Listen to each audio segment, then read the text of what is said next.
Bonjour et bienvenue dans le Trading Points, l'émission qui vous simplifie le monde des crypto-monnaies. Aujourd'hui, on se retrouve avec Phil, Baptiste, Jean-Luc et moi-même Quentin. Le programme de la soirée, ce sera plutôt simple. Aujourd'hui, on va étudier le FOMO.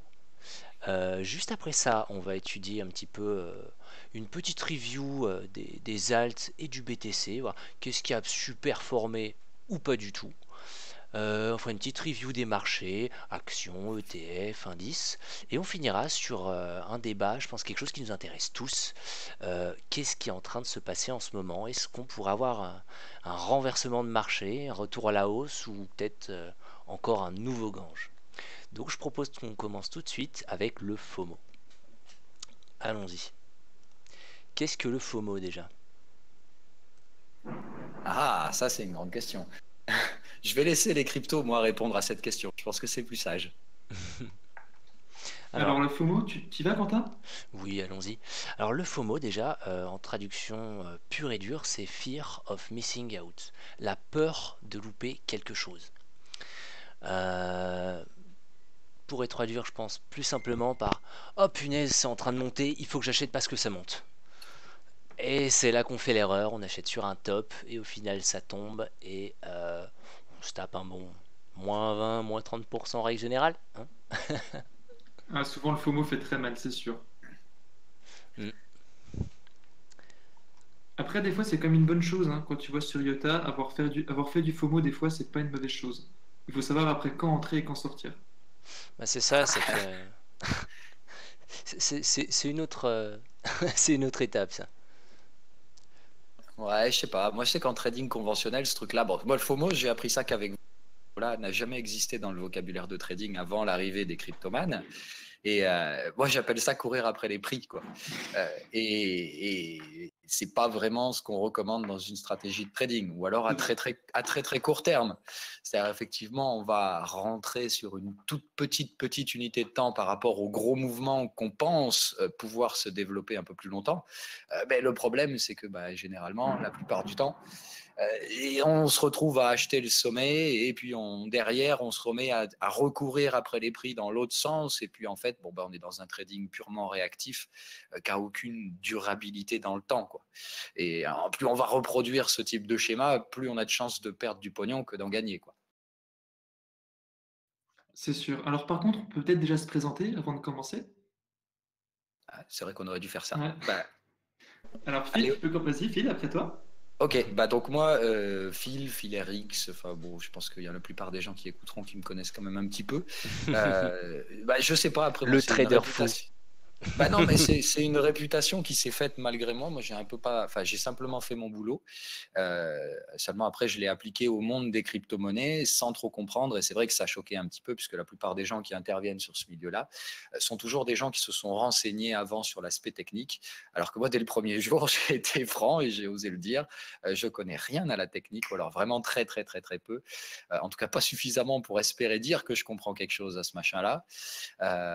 Et je préfère jouer franc jeu là-dessus, c'est-à-dire que moi, l'approche que j'ai sur ces marchés-là, c'est une approche purement froide et financière. Euh, C'est-à-dire que j'applique des stratégies de trading, celles que j'applique sur les indices, sur les commodités, des patterns de prix. Et en fait, ça gêne certaines personnes, c'est clair. Et je comprends, de toute façon, on peut pas être encensé et adulé par tout le monde. Mais bon, voilà, en fait, ce truc-là, cette approche-là a fait pas mal de bruit dernièrement pour une raison que j'ai un peu ignorée, mais que j'ai trouvé ça sympa. Et puis de toute façon, moi, j'ai profité de ça, ça me va très bien. Donc, c'est un peu comme ça, cette réputation qui s'est faite malgré moi.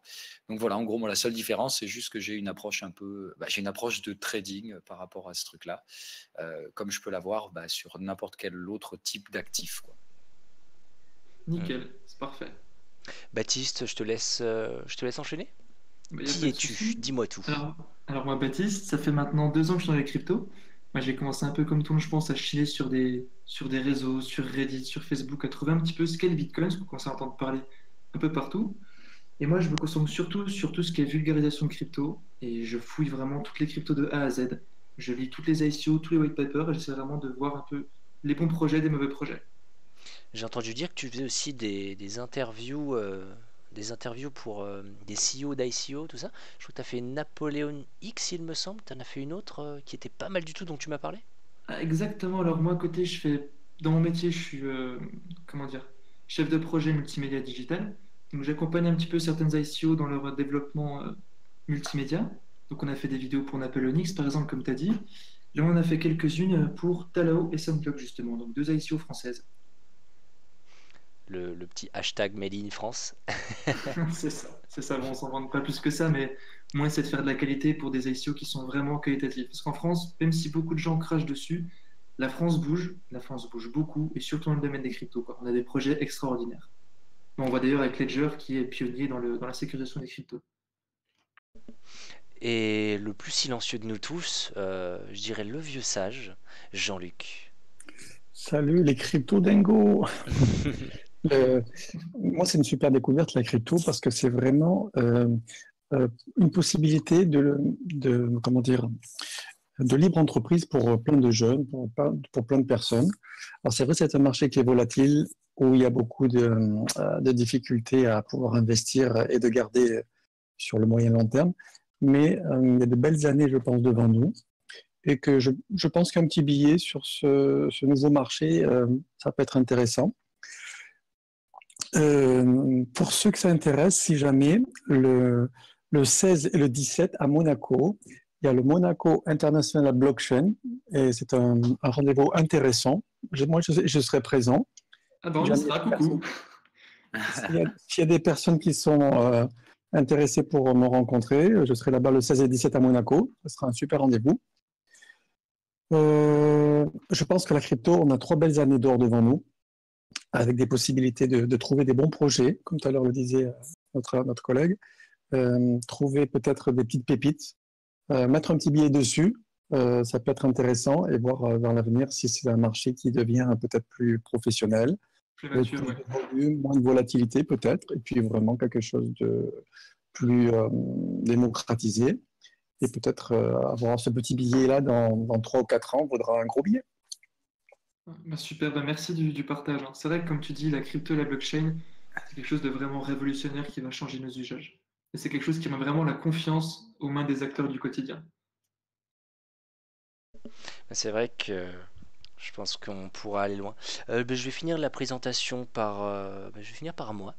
Donc moi c'est Quentin, ou Doc pour les intimes, certains se reconnaîtront. Je suis assez jeune, j'ai découvert la crypto, je dirais tout récemment, dans le sens l'an dernier. Je crois que c'était début de l'an dernier, juste avant l'envolée spectaculaire qu'il y a eu, puis cet engouement surtout. Aujourd'hui, j'essaye d'en faire mon métier. Je pense que vous m'entendez aujourd'hui sur cette radio, ce n'est pas pour rien. J'essaye de promouvoir la crypto-monnaie vraiment au plus grand nombre.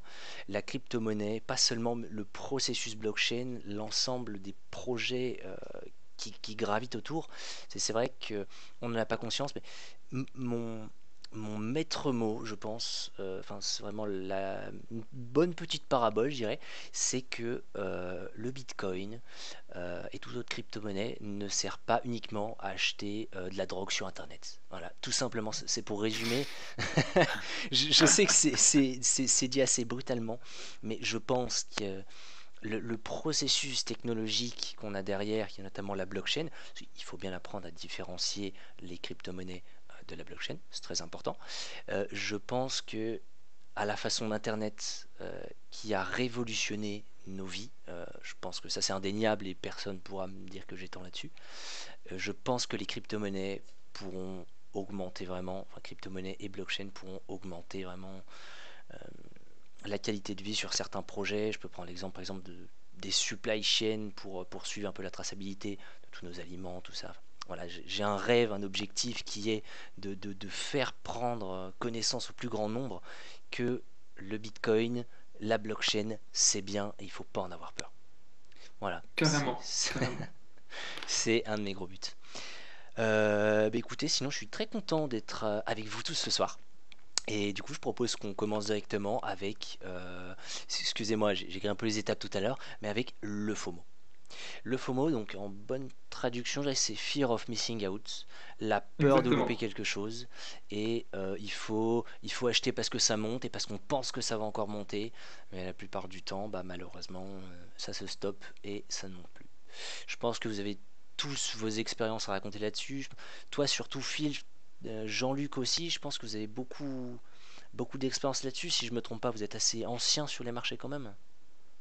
Ouais, bah justement, après, quand on est ancien, FOMO, c'est un truc qui fait partie du passé, quoi. Enfin, moi, je fais pas FOMO. Pour moi, le principe de la FOMO, c'est juste que, bah, justement, on a peur de rater quelque chose. Mais moi, je pars du principe que si je rate, bah, tant pis. Il y en aura bien d'autres, peut-être même sur cet actif-là ou ailleurs. Voilà, moi, comme je te disais, je n'ai pas le besoin fondamental de posséder des crypto-devises ou encore de Bitcoin. Ça m'intéresse, mais encore une fois, à bon prix dans une stratégie de trading. Moi, je vois vraiment pas ça d'un point de vue geek et de nécessité d'en avoir. Et donc, de toute façon, la question FOMO se pose même pas, en fait. Enfin, de toute façon, c'est quelque chose qu'on tue dans l'œuf très rapidement quand on veut avancer dans le trading. C'est vraiment une réaction de débutant, en fait, le FOMO. T'as raison, c'est comme tu dis, c'est ce qu'on appelle du trading émotionnel en fait. Et c'est quelque chose qui est Ouais. vraiment à bannir dans le trading de base pur et dur. Bah, après, moi, je fais toujours cette distinction-là quand même, qu'il faut faire attention. Il y a toujours de l'émotion dans le trading. À partir du moment où on est un être humain, on ressent des émotions et penser que parfois, la robotisation pour tuer l'émotion, c'est la solution. Moi, c'est un autre débat, on en parlera peut-être un autre jour, mais je ne suis pas d'accord là-dessus. Je pense que de toute façon, il faut ressentir des émotions et le marché est basé sur ces émotions. Et FOMO, en fait, fait partie du marché et en fait, on peut en tirer profit. Euh, voilà. C'est-à-dire que l'erreur de quelqu'un d'autre peut être un profit pour soi. Encore une fois, si on sait le maîtriser et le rentrer dans un cadre de stratégie de trading. C'est clair. Puis je pense que tu me diras ce que tu en penses en tant que trader. Le FOMO peut s'apparenter souvent à du buy the rumor, sell the news aussi. Ouais, bah oui, c'est un des principes typiques de distribution de l'argent dans le marché et le fait que bah, oui, souvent malheureusement FOMO, c'est ce qui va donner l'information opposée, c'est-à-dire que bah, au final, c'est trop tard et c'est là que tout le monde saute dessus alors que c'est déjà bien trop tard et en fait tu sers de contrepartie à ceux qui traitent dans le bon sens, quoi. Enfin à ceux qui en fait ont tradé ce bon sens et sont en train de profiter de ton entrée tardive pour sortir. C'est la patate chaude. Ouais, voilà. Ouais. Exactement. Mais je pense qu'on peut faire une bonne comparaison au FOMO, mais à plus grande échelle, qui a été le Bitcoin durant cette phase un peu bullaire qu'on a eu, je dirais, depuis. C'était quand ça arrivait fin novembre, la vraiment grosse bulle du Bitcoin jusqu'à 20 000, si je me souviens bien. Ouais, ouais, mais de toute façon, derrière une psychologie, il y a toujours un état de marché qui justifie. C'est parce qu'ils ont vécu la bulle et qu'ils se sont dit, bah justement, à l'époque, si j'avais laissé courir mes positions ou si j'avais renforcé en cours d'un mouvement, j'aurais pris vachement de pognon. Et c'est ça, en fait. Le fait qu'il y ait eu cette phase-là fait que les gens l'ont vécu, ont ressenti une sorte de frustration à ce moment-là et tentent de reproduire cette frustration comme se disant, à cette époque-là, j'aurais pas aimé la faire, donc je vais la faire aujourd'hui pour ne pas commettre l'erreur de rater le mouvement. Mais on est dans un contexte de marché qui est totalement différent. Et aujourd'hui, appliquer FOMO, c'est une erreur grotesque, quoi. C'est vrai. La plupart des cas, c'est vraiment une bonne bêtise, quoi. Ouais, tu faisais FOMO en novembre il n'y avait pas de souci. Tu pouvais effectivement bien t'en sortir. Et à ce moment-là, effectivement, c'était pas irrationnel de faire FOMO. Mm. Bah, pas irrationnel, c'est là où je pense que je vais rentrer un peu en contradiction avec toi.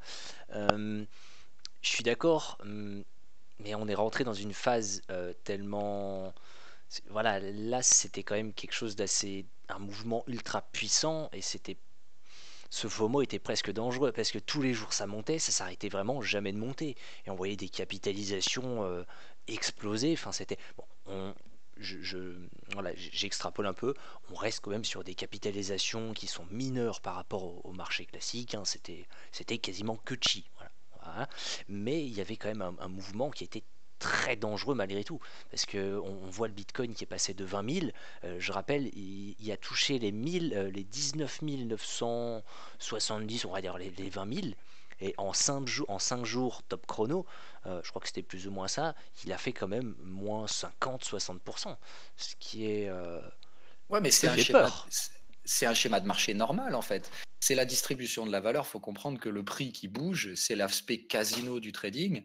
La réalité du trading, c'est le volume. C'est des gens qui s'achètent et qui se vendent des choses pour un volume donné. Et quand de toute façon, tu commences à monter en parabolique sans support de volume, tu sais que là, la motivation derrière, c'est effectivement FOMO.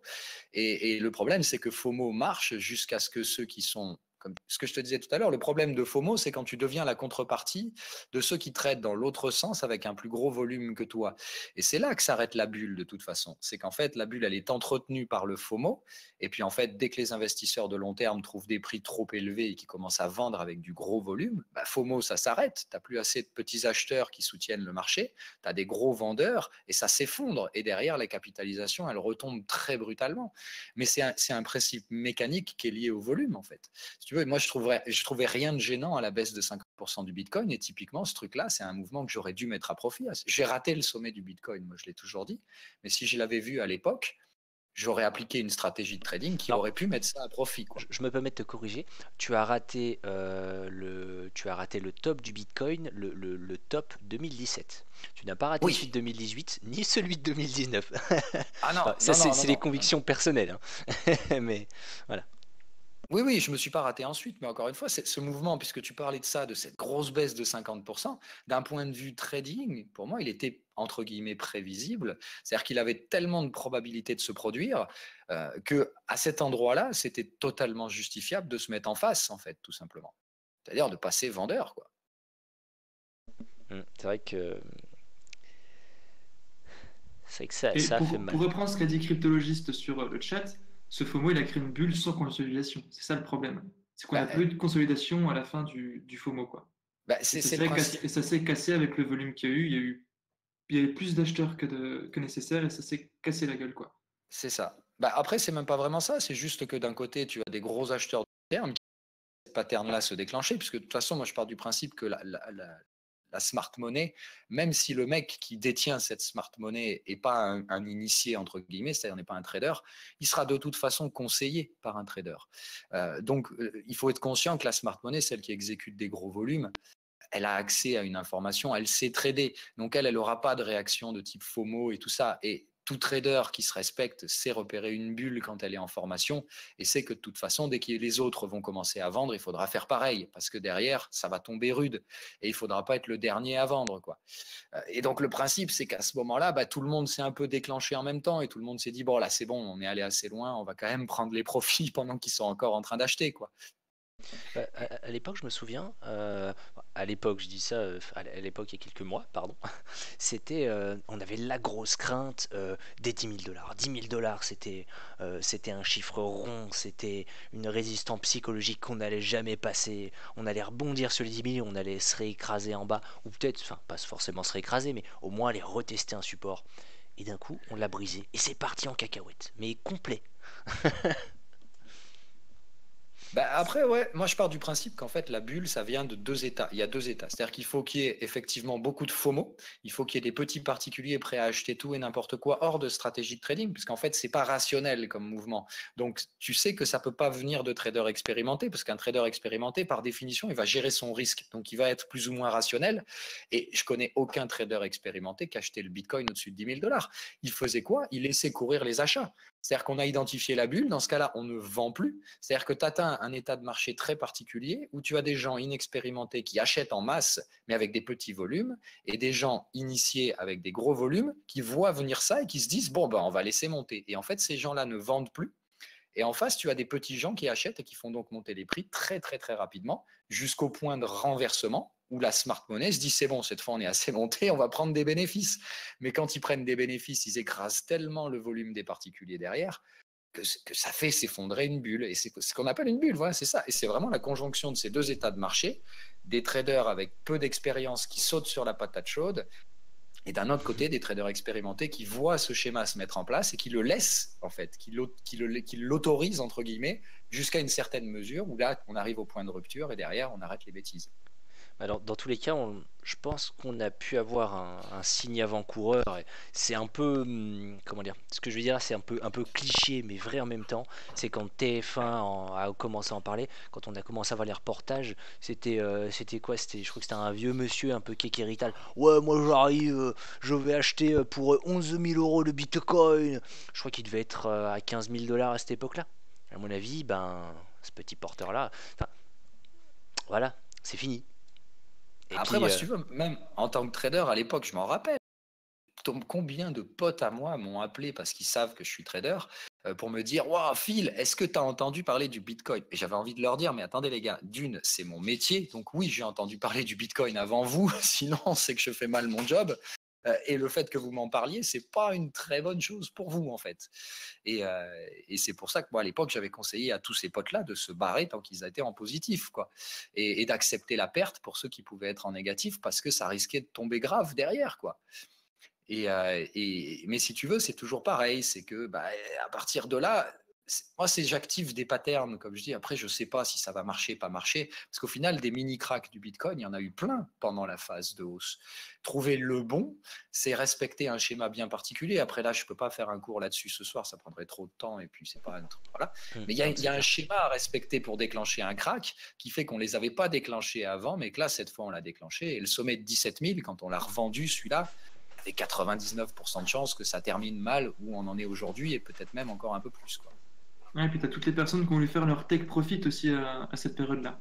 Oui, ouais, évidemment. En fait, 17 000 dollars sur le Bitcoin, le deuxième pullback, ce qu'on appelle le dead cat bounce, là encore, c'est lié à un état psychologique. C'est-à-dire que là, tous ceux qui ont identifié maintenant la pattern sont clairement en train de déclencher les prises de profit et tu as une énorme masse de vendeurs qui arrivent face à des petits acheteurs toujours en mode FOMO qui pensent qu'on va à 100 000 dollars. Et forcément, quand tu as ce genre de déséquilibre de marché, derrière, tu as des mouvements violents qui se mettent en place. C'est pour ça que le décrochage des 17 000 dollars, il a été assez brutal derrière. Parce que tu as un rapport de force qui est complètement qui n'était pas dans une logique de pricing classique. Et je dis toujours, la bulle et le crack qui vient derrière, ce sont des versions exacerbées de la tendance et de la consolidation. Et l'erreur à ne pas commettre, c'est de ne pas vendre une bulle agressivement en pensant que c'est une fin de tendance, puisque tu as toujours cette fin un peu parabolique et débile, tout comme on n'achète pas la fin d'un crack comme on achèterait la fin d'une consolidation. Parce que c'est la même erreur que tu commettrais dans l'autre sens. Et c'est l'erreur qu'ont commis tous les gens qui avaient acheté à l'époque, je pense, à 6 000 dollars, pensant que c'était la fin de la conso. Et que, ben, voilà, quand j'étais pratiquement le seul à dire qu'il fallait revendre vers les 10-12 000, là, ben, ça a surpris tout le monde. Mais c'est mis encore à part ça, est-ce que vous auriez des conseils, qui êtes peut-être des traders plus expérimentés, ou peut-être même toi, Baptiste, qui est un peu encore aussi jeune que moi, si je ne m'abuse, est-ce que vous auriez des conseils à donner pour ne pas tomber dans ce biais de oh putain, ça monte, comment je fais, faut que j'achète ou j'achète pas, et ne pas se laisser submerger par ces émotions. Comment réagir face à ça? Bah, c'est super dur hein, parce qu'on est dans un marché où il y a beaucoup de news. Tu vois, par exemple, McAfee, il a fait du pump and dump, on s'est tous rincés dessus. Malheureusement, on a tous fait des profits et puis on s'est tous cassé un peu la tronche dessus sur certains calls. C'est vrai Il que était magnifique celui-là. quand tu vois Verge qui a fait fois je sais plus combien en un mois, quand tu vois Tron qui a pumpé, c'est super dur la crypto de ne pas être émotionnel parce on est face à un marché qui dépasse tout ce qu'on a connu par le passé. Tu vois, là, on n'est pas à un plus 0,1, 0,2, 0,3% comme la bourse classique. Là, on a des marchés qui font des plus 10% en un jour. Ouais, mais encore une fois, ça, franchement, pour un trader classique, moi, ça me choque pas. Je suis habitué. En fait, la volatilité d'un marché, c'est pas quelque chose de figé, ça se compare pas. C'est comme si, par exemple, tu t'amusais à comparer un DAX, qui est un indice allemand qui est réputé pour être quand même assez punchy.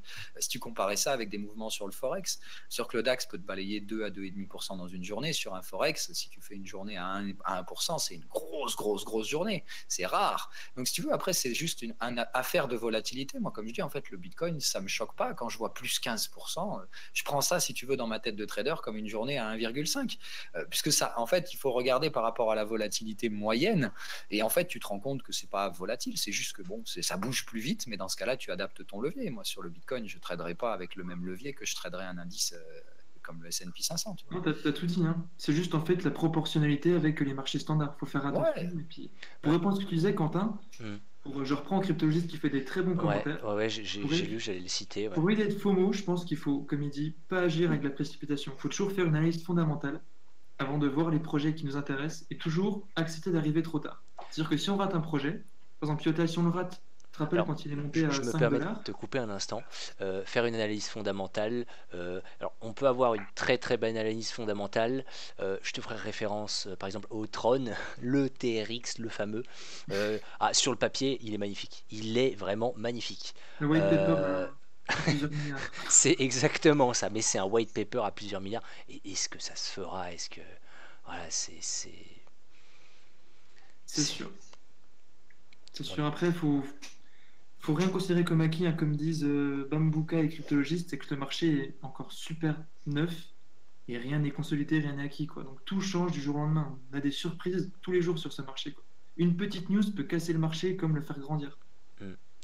Après, moi, enfin, oui, sur ça, sur ce point-là, je suis totalement d'accord, mais je crois qu'il y a une théorie, Phil, tu seras peut-être mieux que moi, il y a une théorie qui dit que euh, à partir du moment où la news, l'information a été créée, même si elle est pas encore forcément diffusée, T'as 15 minutes. elle est déjà inscrite dans les courbes. Alors, Ouais, c'est clair. moi, je dis toujours oui et non, c'est-à-dire oui dans une certaine enfin, moi, dans les marchés classiques, tout comme je pense c'est la même chose dans les cryptos, c'est toujours pareil. En fait, les modèles sont les mêmes, mais ils varient. C'est-à-dire que c'est pour ça que moi je dis toujours qu'il faut trader par cycle et en utilisant un peu la psychologie, parce que de toute façon, rien ne se reproduit jamais de la même façon, mais c'est toujours les mêmes patterns, entre guillemets, qui se mettent en place. Et tu as des parallèles que je peux faire assez facilement entre le marché des cryptos et le marché classique, c'est que de toute façon, tu as toujours une classe d'initiés. C'est-à-dire qu'il faut être conscient que tout le monde n'a pas accès à l'information en même temps. Il y a des gens qui l'ont avant, c'est ce qu'on appelle le délit d'initié dans le marché classique. Et autant te dire que c'est pas qu'une chimère, c'est bien réel. Il y a énormément de traders qui font du trading d'initié, c'est puni par la loi, mais encore faut-il que la loi fasse son boulot. Et autant te dire qu'à ce niveau-là, elle est plutôt incompétente. Donc du trading d'initié, moi je pars du principe qu'effectivement la smart money, en tout cas la monnaie, les gens qui vont voilà, rationnellement encore une fois, posez-vous la question, quelqu'un qui a beaucoup d'argent et qui va avoir accès à une information de type initié, qu'est-ce qu'il va faire avec ce pognon? Il va l'investir et puis il va en mettre un bon gros paquet. Ce qui fait que mécaniquement, ça va se voir sur le pricing. Ce qui fait que effectivement, moi je pars du principe que la plupart du temps, l'info, on peut l'avoir avant qu'elle soit sortie et qu'en général, quand elle sort, ceux qui FOMO sont probablement la contrepartie de celui qui a acheté direct. Parce qu'il faut toujours comprendre qu'un trader, il n'a jamais la vérité. Il va juste jouer et bien gérer son risque. Donc le mec qui va mettre 4 millions pour acheter tel ou tel truc parce qu'il sait qu'il y a une info qui va sortir et que les gens vont probablement la payer, il fout 4 millions. Puis quand les gens ont acheté, il se sert de ces gens pour exécuter 2 millions à la vente. Et il paye son stop et le reste, il le laisse filer. Et c'est comme ça que les gens font, si tu veux. C'est-à-dire que, en fait, pourquoi ça fait, comme tu disais, pump and dump? C'est-à-dire qu'en fait, tu as les mecs qui mettent l'argent en bas, puis quand ça pump, ils sortent. Mais en fait, ils sortent pas forcément tout ce qu'ils ont mis. Mais comme ils savent pas accessoirement quelle va forcément être la résultante, comme tout trader, ils vont gérer leurs risques. Et c'est dans le sens où moi, je pense que la dangerosité du FOMO, la plupart du temps, tu vas te retrouver contrepartie de ce mec-là, quoi. Mais la différence, c'est que lui, il gère son risque. Toi, tu prends un risque. C'est sûr. Bon, je pense qu'on peut conclure un petit peu sur l'épisode FOMO. Ne vous laissez jamais, dites-moi si je me trompe, hein, mais ne vous laissez jamais submerger par vos émotions en vous disant ah punaise ça monte, il faut que je continue à acheter parce que sinon ça va monter sans moi. Et au final, voilà. Si T'as vous, tout à fait raison. voilà, si tant pis.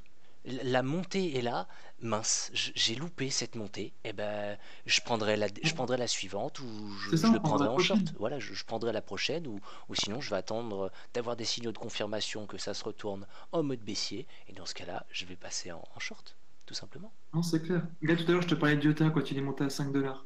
On a Hmm, tous fait du tout là, sur ces deux mains, on a raté Iota, quoi.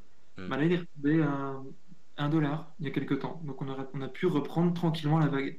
Il faut savoir prendre le marché au moment où il est périn, où c'est qu'on sait que on n'est pas en tendance vraiment FOMO, quoi. Hmm, c'est ça. Pour reprendre un peu ce que dit Cryptologiste, c'est qui vient de signaler oui, par rapport à l'analyse fondamentale, c'est vrai qu'il y en a très peu qui est faite. Enfin, non. je m'exprime peut-être mal. L'analyse fondamentale sur les cryptos, c'est à partir du moment où on a un white paper séduisant, et TRX en est le parfait exemple, on a un white paper séduisant, mais aucun produit, rien du tout, ça va monter to the moon, ça va monter 1 million de dollars le coin, enfin c'est le futur Bitcoin qui va nous rendre tous riches. Non, il faut rester pragmatique, et tout ce qui monte redescend. C'est une loi, c'est l'attraction, c'est la gravité. Tout ce qui monte finit par redescendre. Voilà. Je pense qu'on peut conclure là-dessus pour le FOMO. Carrément, Vous je avez pense des qu'on a fait le petites... tour, hein. Je propose de Euh, passer... Oui, dis-moi Jean-Luc. le marché récompense toujours les plus patients. Oh oui, que c'est sage. Oh. Oh Les là là. paroles du sage pour finir le FOMO, c'est parfait. Voilà. Je propose qu'on passe à une petite review du marché BTC Alt. Qu'est-ce que vous en pensez? Ouais. Allez. C'est parti. Qu'est-ce que... J'avais remarqué qu'il y avait EOS qui avait beaucoup monté ces derniers temps. Même beaucoup, beaucoup, beaucoup. Qui était dû à, je crois, aux news qu'ils ont annoncé. Si je me souviens bien, ils ont... Comment ça s'appelle Le swap, Ouais, voilà. Incessamment sous peu, je 1er crois... juin. Merci beaucoup. Au 1er juin, on va avoir ce qu'on appelle le swap. Le swap, en fait, c'est qu'aujourd'hui, nous avons l'EOS, enfin le EOS, pardon, qui est un token ERC20.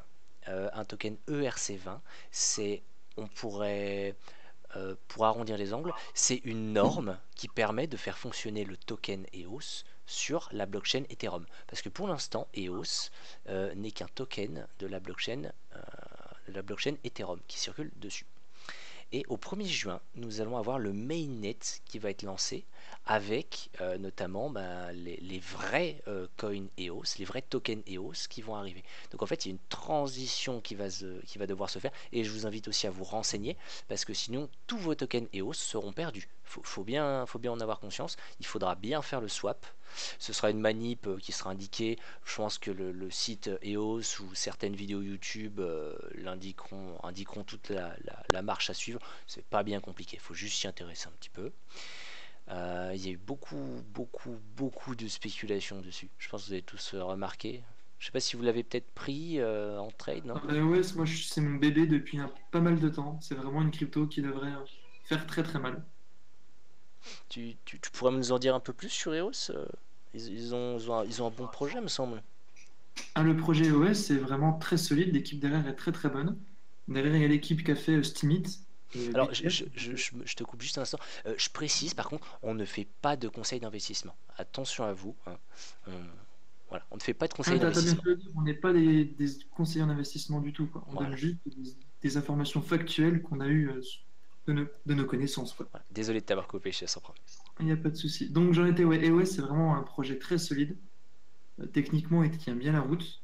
Il y a des grosses ambitions, mais ils avancent très très bien. Ils font beaucoup de bêta. Et comme tu as dit, il y a le swap qui va être le passage du token EOS, qui est sur RC20 maintenant, à la blockchain EOS. Donc c'est quelque chose qui va vraiment faire du bruit. Pour l'instant, peu de gens en parlent de comment faire la manip, mais apparemment, ce serait vraiment très simple. En Insight News, normalement, Binance devrait accepter le swap automatiquement. Et c'est l'une des seules plateformes à avoir annoncé justement des choses par rapport à ça. J'ai aussi cru comprendre, EOS, c'est un projet, il me semble, qui est en délégué de Proof of Stake. Donc déjà, il faut connaître un petit peu le Proof of Stake. Je pense que beaucoup nos auditeurs connaissent le minage classique, par exemple le fameux minage de Bitcoin, des machines qui vont brute forcer des blocs à la chaîne. Là, on a un processus qui commence à vraiment se développer, et notamment qui va arriver sur Ethereum, et qui va vraiment bouger les choses. C'est le Proof of Stake. Donc, je vais vous parler un petit peu plus du délégué de Proof of Stake après. C'est le Proof of Stake, c'est en bon français la preuve d'enjeu. En gros, c'est des coins donc de la blockchain EOS qui vont être bloqués plus ou moins sur un nœud de validation. Et voilà, c'est juste de la preuve d'enjeu. Il faut prouver que nous avons une certaine quantité de coins bloqués sur un nœud pour pouvoir justement valider les transactions. C'est plus monsieur tout le monde qui pourra miner, car là on va passer aussi sur un système de delegate proof of stake, notamment avec 21 nœuds de validation.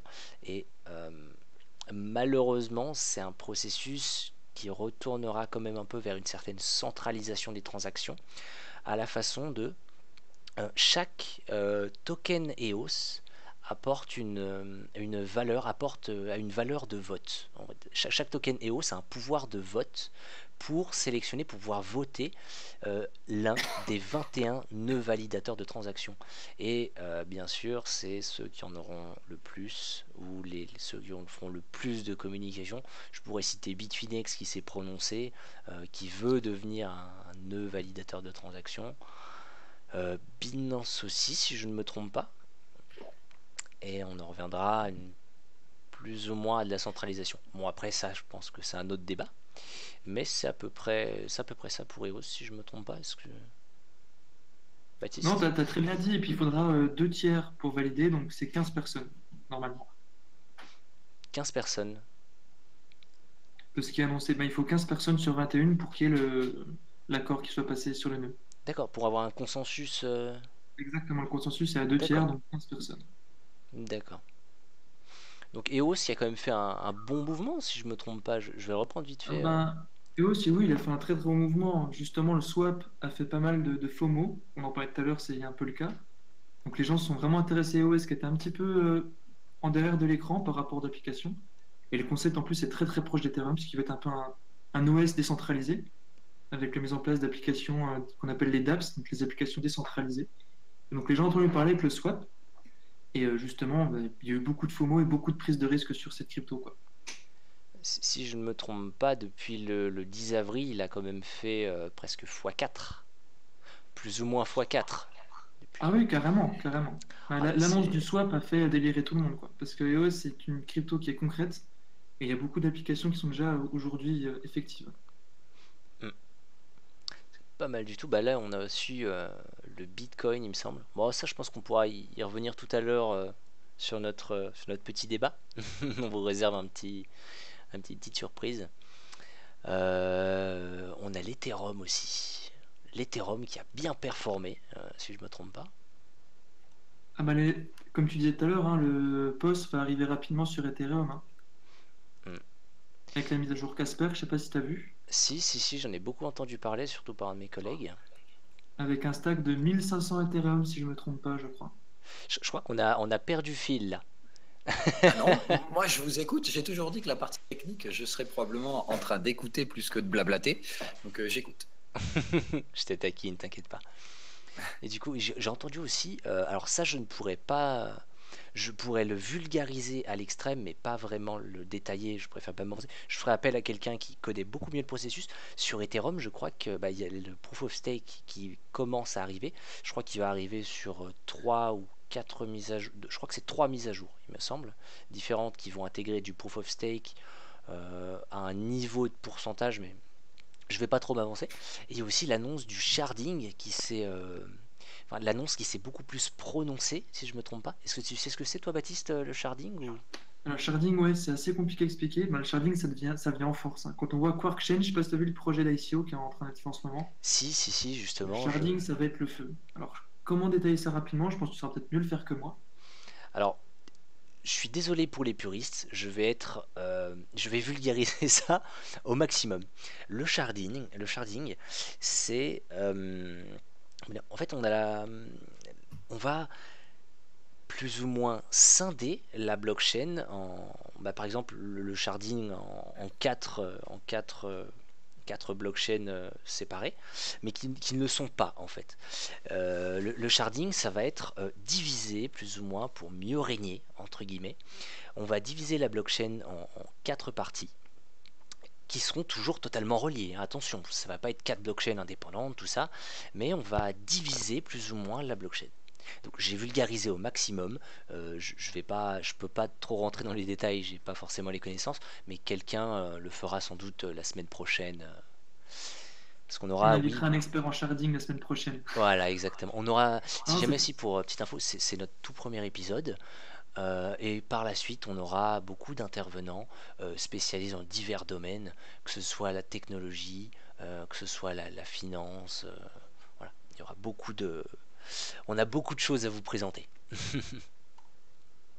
Donc voilà à peu près pour le sharding. C'est plus ou moins scinder la blockchain, mais attention, elle est toujours, ça en reste toujours une seule et même blockchain malgré tout. Voilà, Ah, juste un ouais, point. carrément. Puis ça rentre dans le contexte d'optimisation de blockchain aussi par rapport à la scalabilité.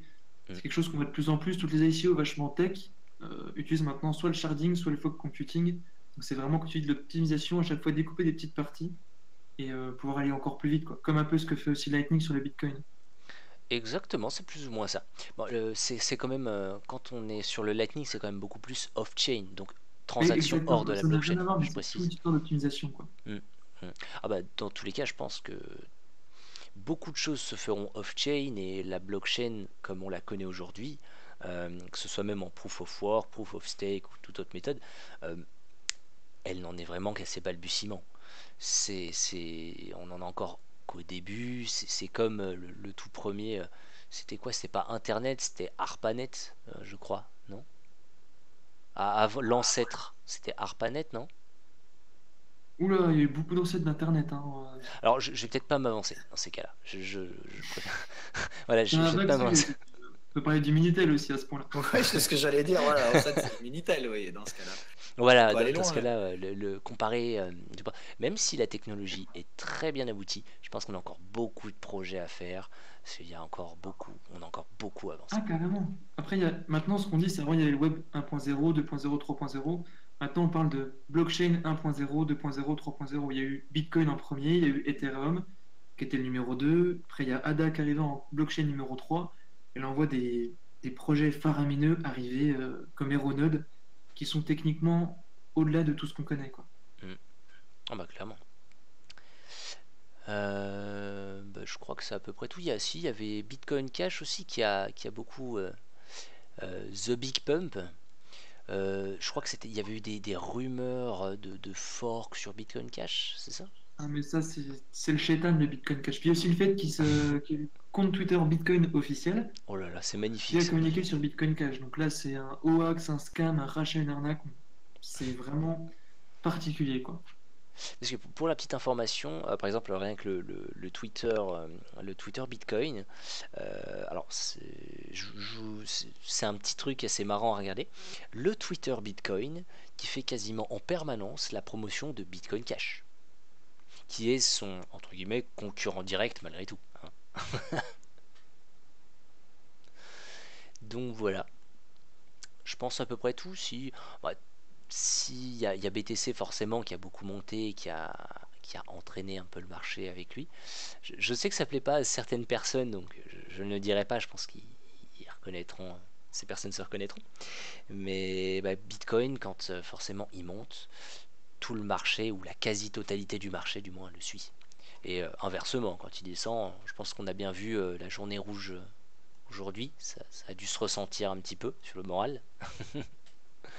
On attend de voir. Bah écoutez, moi je peux proposer qu'on enchaîne directement une petite review des marchés classiques. Phil, qu'est-ce que t'en penses? On va laisser la parole à Phil. Après le silence, c'est mon tour. Ouais, oui, bah après le marché financier, tu veux la situation des marchés financiers classiques, c'est ça que tu voudrais en fait? Oui, Que qu'est-ce je qui se situe passe bien ta question.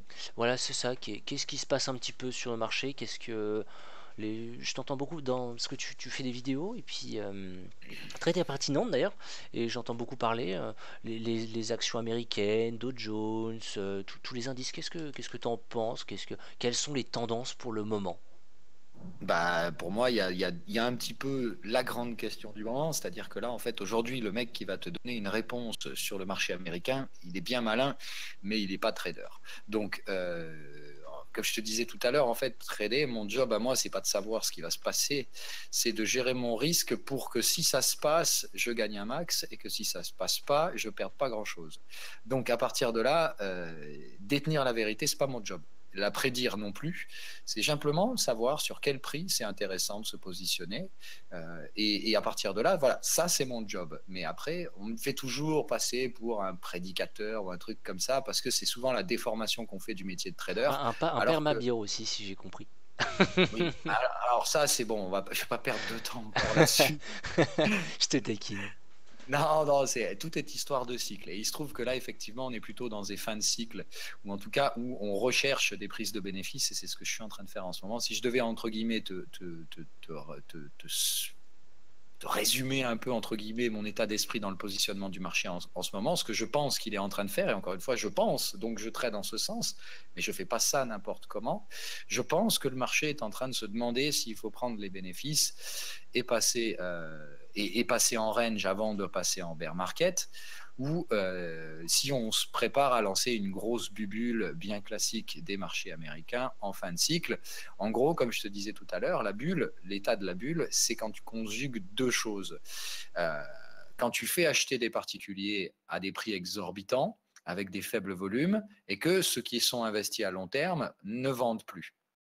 Et en fait, cette bulle, avant de se mettre en place, il y a toujours une phase qui la précède. C'est celle qu'on est en train de construire potentiellement, ce qui fait que le risque aujourd'hui, c'est que soit on soit en train de se dire, bah là, en gros, si tu es investi en action, vaut mieux quand même limiter ton risque, parce que si ça part en bear market, tu n'as pas envie de vendre quand ça s'éclate la gueule. Mais en même temps, tu as ce problème, si tu veux, où tu te dis, vendre maintenant tout de suite, tête baissée, et te dire, ça y est, je veux plus du tout d'action, tu risques de passer à côté de cette bulle dans laquelle, derrière, grosse erreur, ce serait de faire FOMO. Alors que justement, la solution rationnelle, ce serait de te dire, bah, j'ai acheté des actions pas chères il y a plusieurs années, et là, c'est en train de partir en sucette, en verticale, et je laisse mes achats filer. Ça, c'est évidemment, comme je disais tout à l'heure, la stratégie du moment, mais encore une fois, il y a ce risque sous-jacent qui fait que ça peut tomber. Donc, comment les investisseurs réagissent par rapport à ça normalement ? Ils prennent une partie de leurs bénéfices. Et c'est ce qui est en train de se passer en ce moment. C'est pour ça que sur les marchés, on a un peu du bruit et que c'est du merdier pas possible. Parce que tu as d'un côté des gros volumes à la vente qui arrivent face à des petits particuliers qui soutiennent le marché ou des investisseurs agressifs à court terme qui essaient d'acheter les supports. Et il y a cette bataille qui se met en place et je ne peux pas te dire qui va la gagner. Ce que je peux te dire, c'est qu'il y a deux possibilités très claires et très distinctes. Soit les prises de profit, elles l'emportent et on va rechercher les supports mensuels et ça se trouve franchement 10% plus bas. Et autant te dire que derrière la tendance haussière, elle va en prendre un coup, sans que pour autant elle soit terminée, parce qu'on ne passe pas de tendance haussière à tendance baissière, sauf quand on est dans une bulle. Voilà. Sinon, on passe de tendance haussière à du range, on exécute les prises de profit et après, le marché commence à glisser en bear market. Donc, s'il y a bear market, déjà, il n'y a pas besoin de s'affoler, ce ne sera pas demain qu'on va perdre 50%. Mais par contre, est-ce qu'il ne faut pas quand même prendre un petit peu des bénéfices parce que partir sur le principe de se dire il va forcément y avoir une bubule, c'est bien, mais la bubule, il faut qu'il y ait des gens qui achètent. Et je pense que le gros problème de Wall Street aujourd'hui, c'est qu'il n'y a pas assez de gens qui achètent. Et ça ne leur plaît pas trop parce que je pense que clairement, Wall Street a donné le ton. Hein. Ils veulent que les gens achètent, ils font tout pour, mais encore une fois, ils ne vont pas faire ça de façon débile, ils vont gérer leurs risques. Et si ça doit tomber, ils tomberont. Enfin, ils géreront le risque en face. Je pense vraiment qu'on est à l'aube là d'un choix qui va se prendre entre soit on revient chercher les sommets historiques et on va essayer d'attirer le particulier pour créer une bulle, soit on lâche 10-15% de plus et puis voilà quoi. Et on revient sur des niveaux de valorisation plus rationnels quoi, où on peut trouver des achats à bon compte. C'est vrai que là, on est en train de titiller comme depuis quelques temps, support et résistance, quoi. On est en train vraiment dans le range, on voit que ça hésite à taper en haut ou en bas, quoi. C'est la traduction pure et simple de ça, c'est-à-dire Carrément.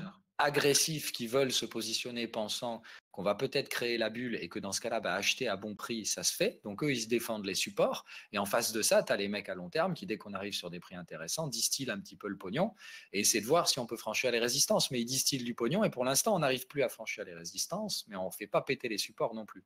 Donc c'est toute la question qui se pose. Est-ce qu'on est sur un premier mouvement, typiquement, comme on appelle ça, les corrections en ABC? Est-ce qu'on a fait un A et il nous reste à faire BC bientôt? Ce que je pense moi, mais encore une fois, c'est pas pour autant que je détient la vérité.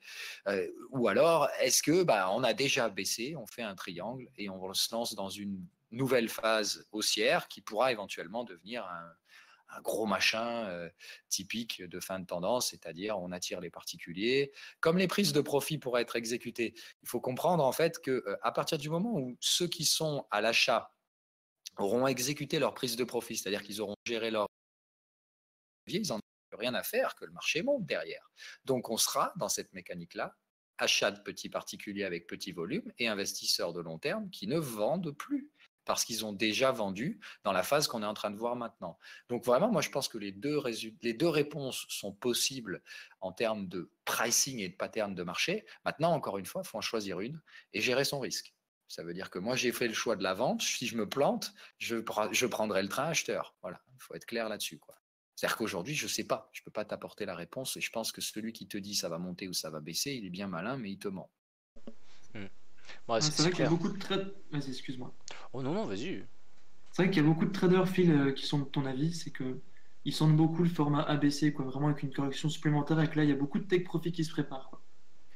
Bah, non, encore, comme je te dis, c'est un rapport.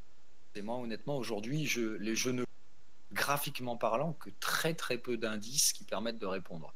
D'habitude, je suis plus franc dans mon approche parce que comme je suis trader, moi j'aime bien donner mon avis et comme je te dis, après si je me plante, c'est pas grave, ça fait partie du jeu.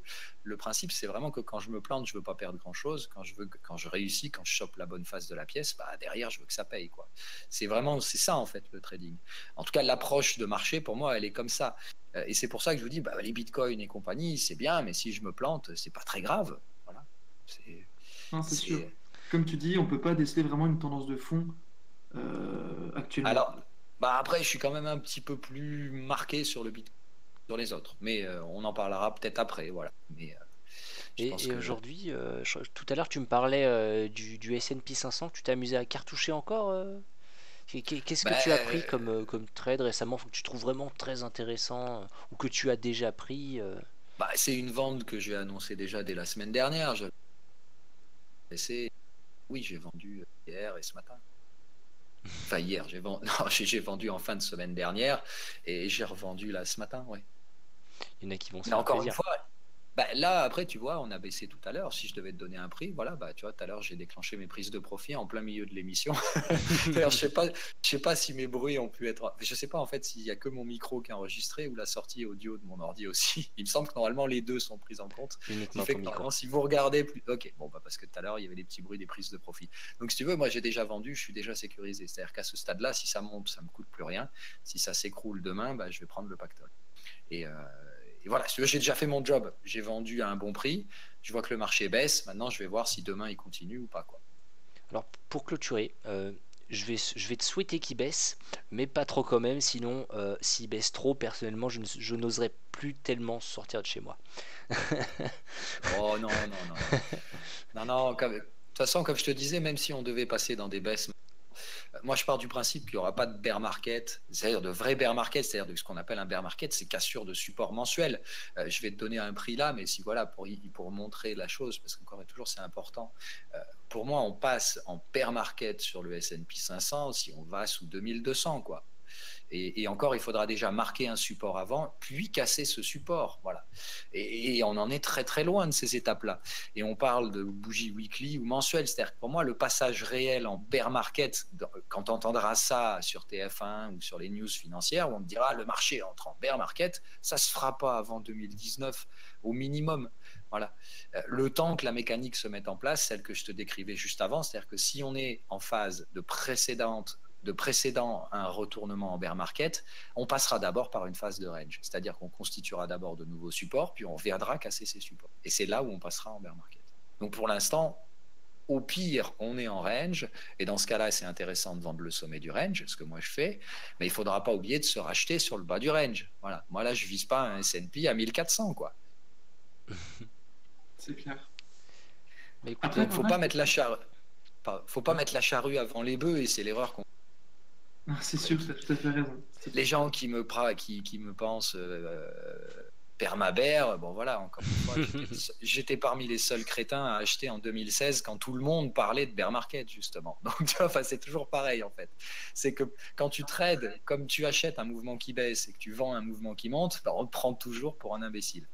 Sauf quand tu as raison, mais quand tu as raison, il n'y a jamais personne pour te le rappeler. En général, quand tu as raison, c'est toujours quelques. Enfin, en crypto, je vais dire quelques jours. Et dans les marchés classiques, c'est quelques mois. Mais comme tu disais, personne n'ouvre sa bouche pour dire bon, bah j'avais tort. Mais par contre. Ah oui, il y en a beaucoup qui l'ouvrent pour dire qu'ils avaient raison. Ah. Ça, c'est un autre délire dont on pourra parler un jour. Ah bah, c'est que généralement, ces gens-là ont quelque chose à te vendre. Alors moi je suis le meilleur, moi j'ai vendu là tu devrais m'écouter. Alors, je te promets du minimum 1000% par jour. Et attention, Voilà. Au moins, au sans moins. rien à faire, depuis Oula, chez toi, avec 0 € d'investissement. tu restes dans ton lit toute la journée, tu regardes Netflix et parfait. Non, alors, je propose qu'on passe au point clé de notre émission. Je vais vous poster un graphique que j'ai fait. Alors, extrêmement succinct. Je préviens de suite, je ne suis pas forcément un très très bon analyste. Je vais le poster comment ça s'appelle, dans le chat live. Et ultra basique, hein, c'est un simple triangle Oula, c'est pas fou. en arithmétique.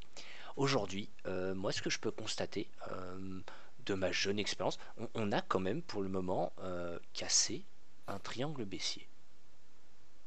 Enfin, on a cassé la trendline baissière, pardon. Qu'est-ce que, est-ce qu'on peut espérer un retournement de marché? Qu'est-ce qui s'est, votre avis? Qu'est-ce qui pourrait se passer là? Est-ce qu'on Je pourrait vais laisser avoir parler le Fred par légendaire rapport à ça. pullback? Moi, je vais laisser les autres répondre un peu avant et après, je répondrai. Alors juste pour finir par rapport au juste sujet d'avant, je pense que par rapport au marché qu'on a actuellement, ce qui serait une des raisons, enfin d'une des, pardon, des investissements pour pas perdre de choses non sécurisées. Ouais, voilà, ça c'est une approche de trading rationnel. Après, moi, si tu veux, je vais te donner. Tu poses une question, donc moi, je vais t'apporter une réponse chartiste parce que je pense que c'est la plus rationnelle. Effectivement, on casse un triangle. Maintenant, ton triangle, il faut être conscient que tu as dessiné un triangle rectangle. Alors déjà, il n'y a pas eu de troisième point de contact sur le bas du triangle, ce qui fait qu'il n'est pas valide. Et puis surtout, quand tu as un triangle rectangle comme ça, la sortie, elle est baissière, pas haussière. Donc, deuxième chose, normalement, quand tu casses un triangle, tu as ce qu'on appelle une sortie directionnelle, c'est-à-dire des sorties de position massive. Mhm. Et là, on n'a rien de tout ça. Là, tu vois, on sort de ton triangle, il n'y a pas d'accélération. Donc ça, typiquement, ce que je vais te dire encore une fois, c'est du chartisme, c'est-à-dire c'est du trading. Ce sont des probabilités. Ça ne veut pas dire que c'est ce qui va se passer. Il faut bien comprendre que voilà, Ah, souvent j'ai attention, de moi la. je posais une question, je fais très peu d'analyse technique, j'en sais pas, je sais pas, je voulais ça. Je sais, je répondais juste, voilà, c'est. Hop, Jean-Luc a Je vais posté donner une mon très avis, belle hein. charte. Ah ouais, on le partagera après. Mais voilà, bref, moi pour moi, par rapport à la sortie du triangle, si cette sortie avait été extrêmement directionnelle et qu'on avait été immédiatement chercher les résistances, je t'aurais dit, ouais, on est probablement face à un marché haussier. Et le fait qu'on constitue des creux ascendants nous permettra probablement de franchir les résistances et donc de former des sommets ascendants également et donc de restaurer une tendance haussière selon la théorie de dos la plus classique que tout le monde utilise. Le problème, c'est que comme il n'y a pas d'accélération sur ce triangle, je ne vois pas de sortie de position vendeuse massive et je me dis, si on échoue encore une fois sur les résistances, c'est qu'on va aller faire un pullback sur ton triangle et que ça pourra nous amener à faire un nouveau plus bas sans que pour autant euh, on réintègre ton Après, triangle. moi j'ai dessiné ça de façon très succincte, hein, c'est pas forcément, c'est ce que j'ai vu vraiment en premier. Après, est-ce qu'on pourrait avoir un retournement? C'est vrai que ça fait quand même pas mal de temps qu'on est en bear market, enfin pas mal de temps, je précise dans les cryptos, hein, dans les crypto-monnaies, parce que dans les marchés classiques ça prend plusieurs années, enfin je pense, hein, je me trompe pas, Phil. Non, bien sûr, bien sûr. Ouais. Après, c'est toujours une question de timing. Le timing est différent. Tu as des évidemment beaucoup plus courts sur le Bitcoin, tu l'auras compris, c'est assez clair.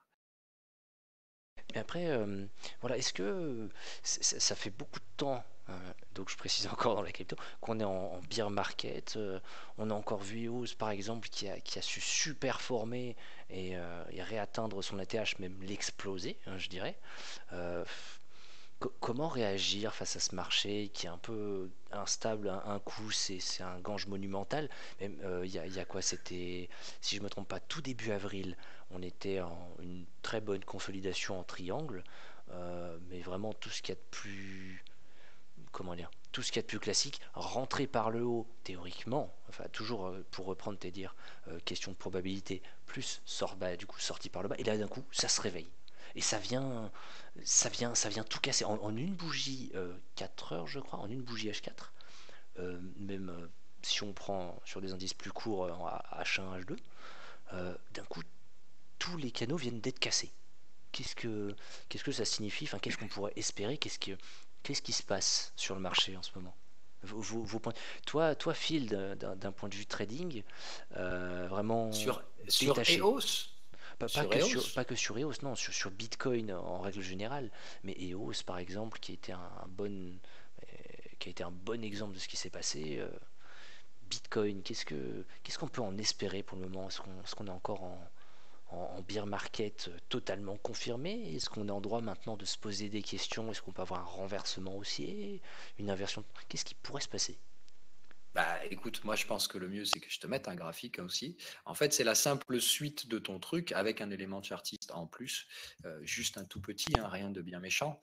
Mais voilà, par exemple, moi je dis what if, c'est-à-dire qu'en fait, si on casse le triangle, qu'il n'y a pas d'accélération, puis qu'on échoue sous les résistances, c'est-à-dire que là, tu vois par exemple sur le graphique que je te mets, on échoue sous 61% de retracement. C'est ce que j'appelle typiquement un mouvement de poursuite de tendance, c'est-à-dire qu'en gros, bah, on sort du triangle, tout le monde pense qu'il faut acheter, mais au final, les vendeurs sortent pas.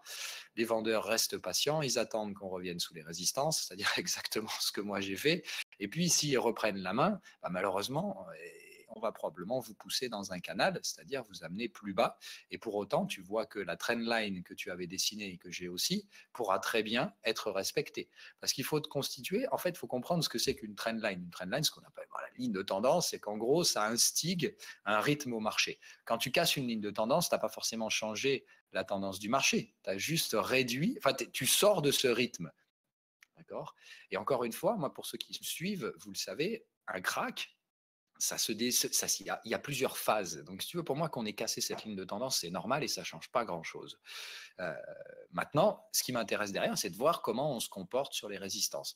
Moi, l'action de prix que je vois dernièrement, elle m'invite à penser qu'il n'y a pas tellement de bears qui sortent, quoi, et qu'on est plutôt en train de voir si on ne va pas reprendre la main. Maintenant, encore une fois, si on pète des résistances derrière, c'est effectivement qu'on est sorti du triangle et que, je te dis, de toute façon, si on vraiment on pète des résistances daily, moi, le premier, je serai plus vendeur de ce quoi. Après, quelque chose que j'ai remarqué depuis le temps, je n'estime pas avoir forcément beaucoup d'expérience, hein, mais la quasi-totalité des mouvements de Bitcoin, si c'est pas même juste la totalité tout court, ils sont tous dus à des squeezes. Donc je pourrais, pour ceux qui nous écoutent et qui ne comprendraient pas, par exemple un long squeeze ou un short squeeze, on va passer pour un long, c'est ce qu'il y a de plus court. Un long squeeze, c'est par exemple des personnes qui vont utiliser, qui vont aller faire du margin par exemple, et qui vont racheter, faire de l'achat à découvert par exemple de Bitcoin, et au final, ben, tous les stop loss claquent en chaîne et ben, du coup, forcément, ça descend d'un coup brusquement. C'est pas forcément dû à des grosses baleines qui vendent tout ça, mais à un éclatement successif de stop loss qui entraîne le prix vers le bas. Exactement d'ailleurs ce qui s'est passé, je pense à un très bon exemple, ce qui s'est passé En quand on a décembre, ouais. atteint en décembre, quand on a atteint Tous les stop loss presque sont 20 000 dollars. tombés, le marché s'est cassé, ouais. Je me souviens, à l'époque, on était sur un Discord, certains peuvent connaître, La Baleine.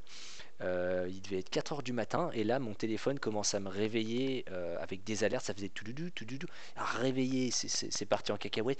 Tous les stop-loss ont sauté. Tous. Et Tu qu'est-ce les as mis que. à combien tes stop loss? Bah, moi, j'étais sorti. Alors, moi, j'ai commencé à sortir à 18 700. Parce que je commençais à avoir peur. Mais en fait, je suis sorti à 18 700 en mouvement haussier, parce que j'avais peur de ce qui se passait. Alors, beaucoup m'ont trouvé con, mais au final, bah, j'étais content. Enfin voilà. Et du coup, je te Carrément, laisse bravo. reprendre, Phil.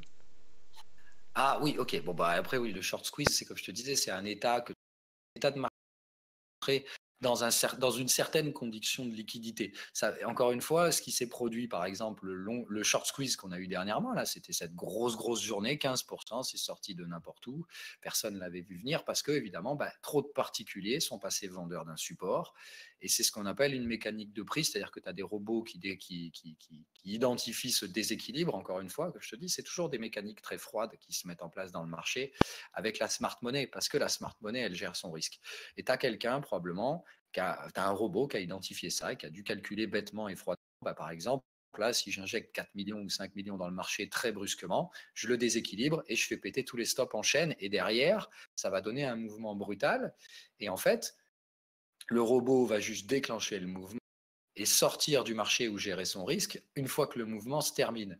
Mais à partir de là, tu n'as pas nécessairement une vraie volonté derrière ce truc-là si c'est pas suivi. C'est-à-dire que le short squeeze en soi, ça peut très bien s'arrêter et se retourner immédiatement. C'est juste une intervention brutale et froide due à un déséquilibre de marché parce que tu as d'un coup des positions ultra leveragées avec des tout petits stops sur un support qui n'a pas encore cédé. Il faut bien comprendre que le short squeeze, ça se passe que sur un support. De même que le long squeeze, l'inverse, ça se passe que si on est sous résistance. Parce qu'encore une fois, il faut gérer son risque. Le robot qui 10 millions dont on a besoin pour péter les premiers stop-loss, il ne va pas le faire gratos et se dire, voilà, non, il va le faire avec un stop et si jamais il n'est pas suivi par les autres traders, le problème c'est qu'en général, les robots se suivent et quand ils voient qu'il y en a un qui déclenche un mouvement, ils sont tous en train de se dire, oula, qu'est-ce qui se passe, il y en a un qui achète tout ce qui passe, on va faire la même chose et ça fait boule de neige, si tu veux. Mais moi, ce qui me choque, c'est que aujourd'hui, on parle de tendance haussière, alors qu'encore une fois, on ne passe pas d'un crack à une tendance haussière. On passe d'un crack à un range et après, éventuellement, d'une tendance haussière. Ça veut dire qu'avant de casser des résistances, on va en constituer de nouvelles. D'où la raison de penser que ce qu'on est en train de travailler en ce moment, c'est probablement ce qui deviendra une résistance. Et ce sera le débordement éventuel de cette résistance qui pourra créer une impression de tendance haussière. Mais pour l'instant, les sommets sont descendants. Il n'y a pas de tendance haussière. C'est neutre au mieux, quoi. Donc là, on est purement sur, d'un point de vue purement chartiste, avec un point de vue assez large, donc daily, on va reprendre un peu la théorie de dos, des hauts moins hauts et des bas moins bas potentiellement, parce que pour l'instant on n'a pas encore fait de bas, on n'a pas confirmé de bas moins bas, mais on pourrait tabler sur une potentielle consolidation classique, haut moins haut, bas moins bas. Qu'est-ce que ce serait ça qu'on pourrait potentiellement tirer pour le moment? Ce serait tout à fait possible, mais encore une fois, ce n'est pas la structure d'un crack. Les cracks se terminent jamais par des triangles. Maintenant, encore une fois, il y a toujours contre-indication, il y a toujours jurisprudence à un moment donné. Donc, qui sait, j'aurais peut-être tort. Pour l'instant, moi, je ne pense pas en termes de probabilité que construire un triangle sur le Bitcoin soit une structure qui permette de terminer le crack. Donc, historiquement, un crack, ça se termine sur un point bas, ça se termine sur des stop-loss qui se font dégommer ou sur un écrasement complet de la volate. Et je pense que pour l'instant, on n'a pas encore vu ces trucs-là. C'est pour ça que je pense qu'il reste encore une vague de baisse. Mais encore une fois, moi, je le trade avec une gestion du risque. Si j'ai tort, ça ne me coûtera pas cher. Et si j'ai raison, je vais prendre un max. C'est comme ça que ça se passe. Comme je dis, c'est triste ce que je dis, mais je m'en fous de l'avenir du Bitcoin. Je ne veux pas savoir si on sera à 100 000 dans 3 mois ou pas. Je vois juste là où je pense qu'on va aller, ce que ça me coûte si je me trompe et ce que ça peut me rapporter si j'ai raison. Et toi, Jean-Luc, par rapport à ton expérience des marchés, je pense que tu as maintenant, d'où justement le sage, qu'est-ce que toi t'en penses? Qu'est-ce que tu ressens? Qu'est-ce que tu tires de ce marché? Surtout pour tout le monde, c'est surtout le matin quand je viens devant les graphes, essayer de ne pas trouver de certitude et simplement chercher des opportunités. Le marché, il fait ce qu'il veut quand il veut. Et vraiment, c'est avec mes outils, moi, qu'est-ce que je peux faire le matin? Qu'est-ce que je peux identifier comme configuration ou pas? Ne rien faire aussi, c'est une bonne position de trading. Ne rien faire, c'est ne pas perdre d'argent. Et c'est peut-être en économiser et en faire dans le futur. Donc, il faut vraiment patienter, attendre. Le bon setup, il vient à un moment donné à la rupture. C'est-à-dire que quand on croit que c'est foutu, c'est là qu'il faut rentrer en position. Donc, il faut vraiment trouver les zones de rupture et les moins dangereuses possibles pour notre capital et les outils qu'on utilise. Deuxièmement, sur le marché, on a fait une corrective haussière journalière. Donc, le journalier est haussier. Il corrige, mais le weekly est baissier. Donc, on a un train de baissier weekly menaçant sur la tête, au-dessus, en résistance. Et aujourd'hui, le marché vient de retracer la moitié de la dernière impulsion qu'il a fait en journalier. Ce que j'ai vu aujourd'hui, c'est un BTC fort par rapport à l'Ethereum. C'est-à-dire qu'on a vu sur la zone de retracement journalière un BTC qui semblait un peu fort à l'achat, pas vouloir s'effondrer. Donc pour l'instant, la zone de retracement, elle est conservée par les acheteurs. Tant qu'on se maintient au-dessus de cette zone de retracement et qu'on reste sur la partie haute du range, si on s'en extrait, il faudra prendre une position. Ça sera une position intéressante à l'achat. Si on casse de nouveau la résistance, on pourra la prendre sans problème. Ça sera sûrement un bon signal. Résistance que tu situerais où à peu près? Qui est là sur les 9800 et des plumes, là, sur les 9000, le dernier point haut qu'on a fait. D'accord.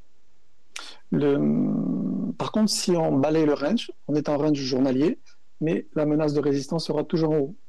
Si on balaye le range, c'est bon. Mais par contre, si on s'immobilise dans la partie droite, inférieure au retracement de 50% du range, et qu'on casse par le bas, là, c'est au revoir président plein sud, direct. Parce que le semaine, il est menaçant en haut. Pour l'instant, depuis 20 jours, on a une corrective en place, un marché qui corrige haussier. Est-ce qu'il va faire sauter la résistance weekly? Et là, on aura une belle opportunité pour aller chercher peut-être des ATH. Mais c'est pas gagné. Donc, il faut tâtonner un petit peu le terrain en ce moment et essayer de trouver des zones d'invalidation rapide, si on est short ou long, et que ça coûte pas trop cher, comme disait Phil tout à l'heure. Et tout doucement, la clé, la combinaison, elle va se montrer tout doucement. Mais il faut être patient. C'est-à-dire qu'il ne faut pas shorter de suite la bougie rouge qui descend. D'ailleurs, on l'a vu hier et aujourd'hui. En une bougie, on consomme toute la volate. On fait 12 heures, 14 heures de corrective. Et derrière, il n'y a rien. C'est un pétard mouillé. Donc, il faut faire super attention à ces journées-là parce qu'elles fatiguent, elles usent. On fait long, short, ça ne part pas. Et juste quand on achète, ça baisse. Ou le contraire. Donc, c'est des journées pièges à couillons. Faire attention, il faut trouver les ruptures pile poil, les bonnes zones d'invalidation. Et surtout, se mettre des garde-fous en tant que trade. Essayer de ne pas faire plus de 3 à 4 trades par jour, par exemple, pour les débutants, même pour les autres. Couper rapidement, s'invalider rapidement, y revenir si jamais ça repart.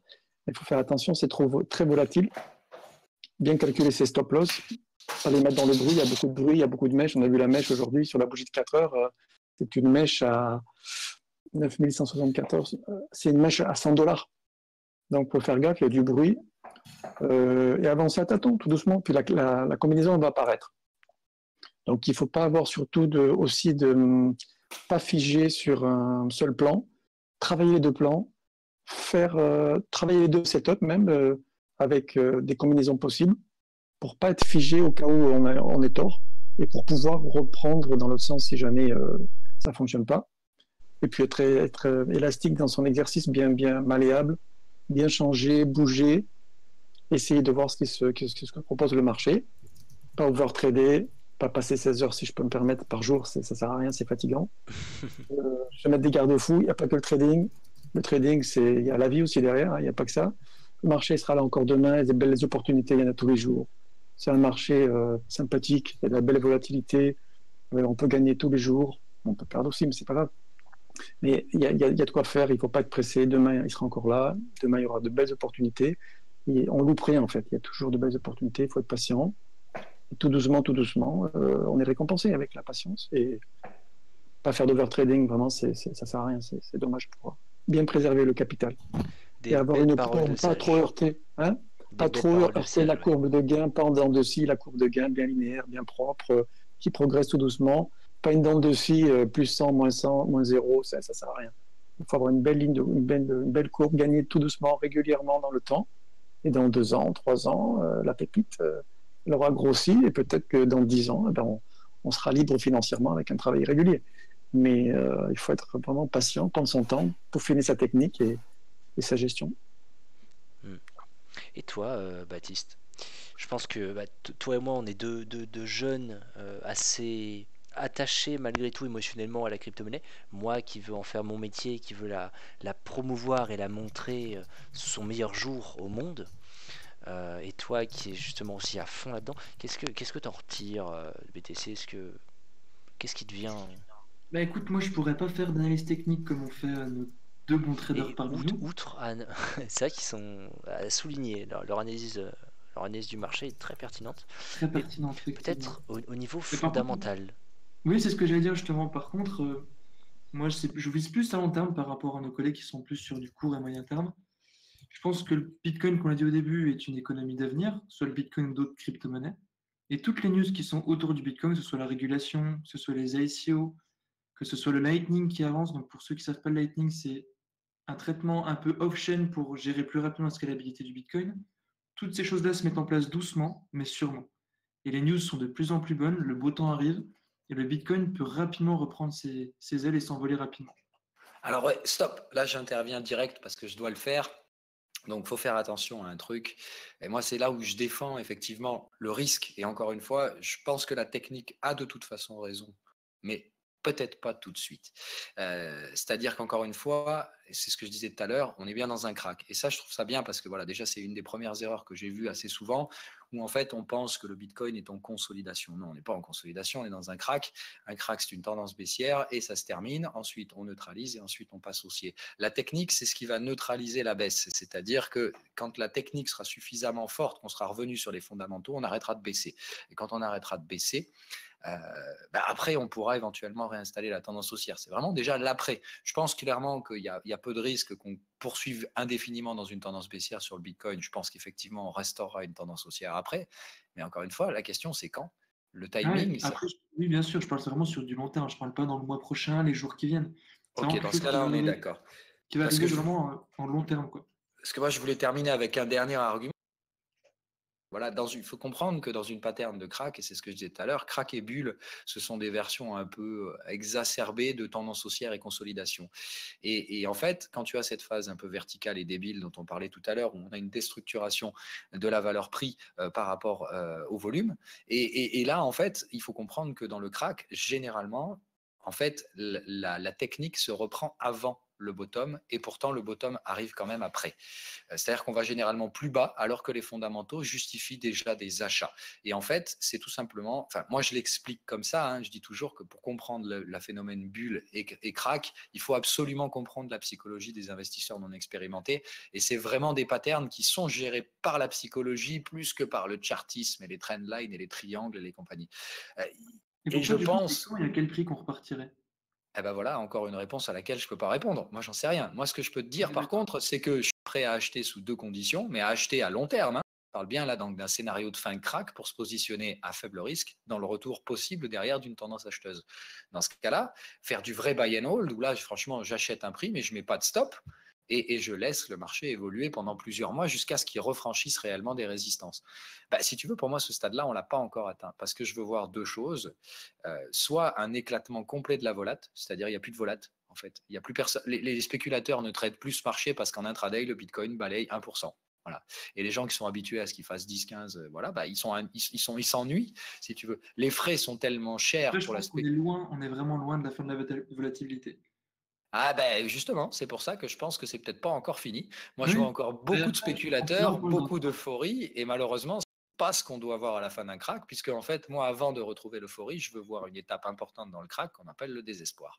Et malheureusement, quand on a fait le bottom là à 9000, pardon, à 6000 et quelques, là, quand on a fait donc ce triangle, le bottom restant, certes, on a vu la volatilité se comprimer un petit peu pendant quelques jours, mais est-ce que les acheteurs étaient désespérés? Pas du tout.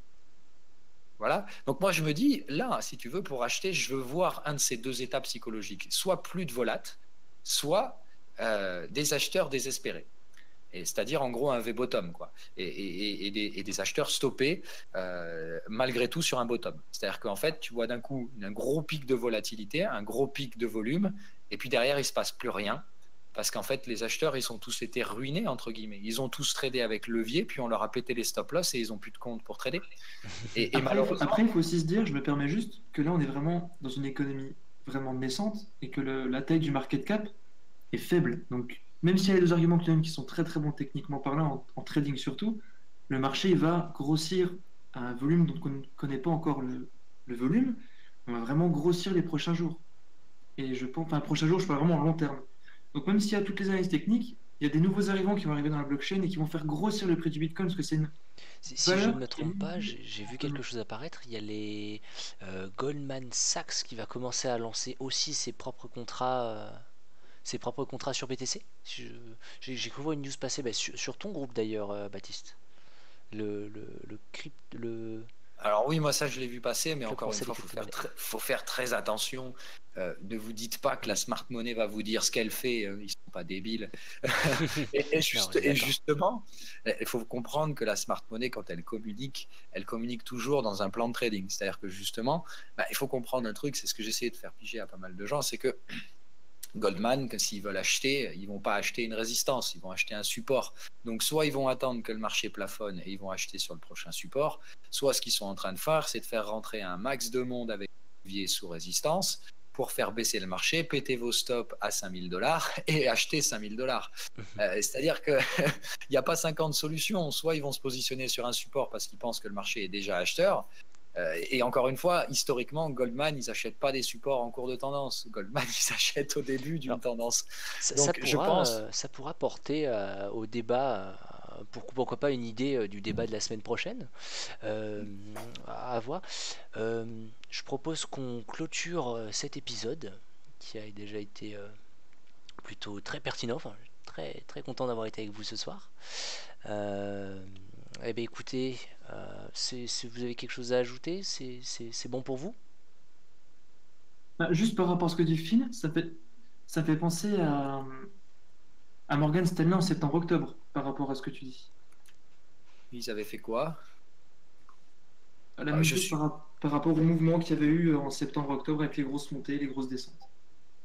Alors attends, septembre, octobre. Ah oui, oui. Ah non, mais alors d'accord.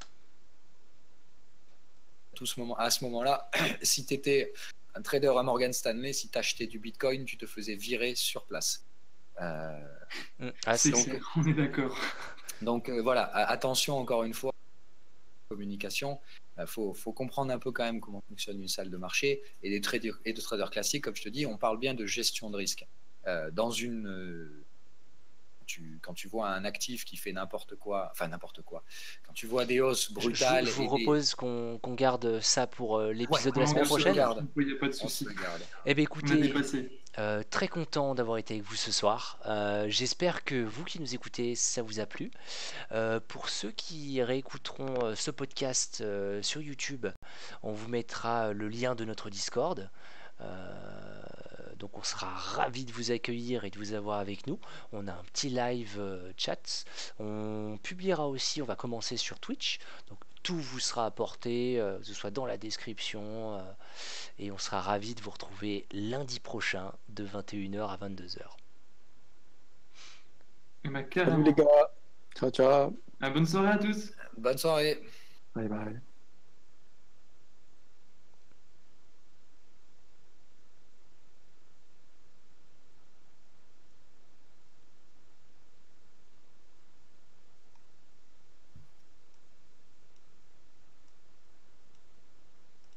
Hop.